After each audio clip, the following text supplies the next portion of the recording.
அனைவருக்கும் வணக்கம். எல்லாரும் கேட்கறது என்ன பார்த்தீங்கன்னா, ஆதார் சர்வீஸ் சென்டர் பத்தி கேட்குறீங்க. அதாவது ஆதார்ல நேம் சேஞ்சஸ் பண்றது, டேட் ஆஃப் பர்த் சேஞ்சஸ் பண்றத பத்தி கேட்குறீங்க. ஃபர்ஸ்ட் ஆஃப் ஆல் உங்களுக்கு தெளிவா சொல்லிர்றேன்.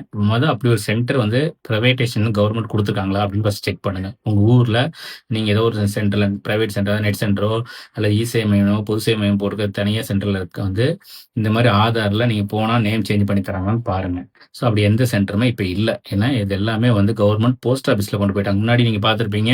உங்க வீட்டு பக்கத்துல இருக்க state bank, Canara bank, IOB, ஏன் ஹெச்டிஎஃப்சி, ஐசிசி பேங்க்ல கூட நம்ம நேம் சேஞ்ச் பண்றதுக்கும் புதுசா ஆதார் எடுக்கிறதுக்கும் போய் பண்ணிட்டு இருந்தோம். இப்போ அதெல்லாம் ஸ்டாப் பண்ணிட்டாங்க. ஆக்சுவலி 2010ல இருந்து கிட்டத்தட்ட 2025 இன்னைக்கு 15 வருஷம் ஆச்சு. ஸோ இந்த 15 வருஷம் ஒரு 150 கோடி பேர் நம்ம மக்கள் இருக்காங்க இந்தியால. ஸோ இவங்க எல்லாத்துக்குமே அந்த சர்வீஸ் போய் சேரணும் அப்படிங்கிறது கவர்மெண்ட் அந்த டைம் பிரைவேட் பண்ணியிருந்தாங்க. இப்போ எல்லாருமே கிட்டத்தட்ட ஆதார் எடுத்துட்டாங்க. ஸோ ஆதார் இல்லாத ஆள் யாருமே இல்ல.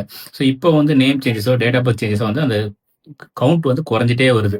ஸோ அதனால தான் கவர்மெண்ட் என்ன பண்ணா, இதை வந்து பிரைவேட்டேஷன் கொடுக்காம டைரக்டா போஸ்ட் ஆஃபீஸ்ல கொண்டு போயிட்டாங்க. ஸோ இந்த மாதிரி ஒரு சர்வீஸே கிடையாது இப்போ. அப்படி இல்லாத ஒரு சர்வீஸை நீங்க யாராவது ஒருத்தட்ட காசு கொடுத்து பணம் பே பண்ணி ஏமாறாதீங்க.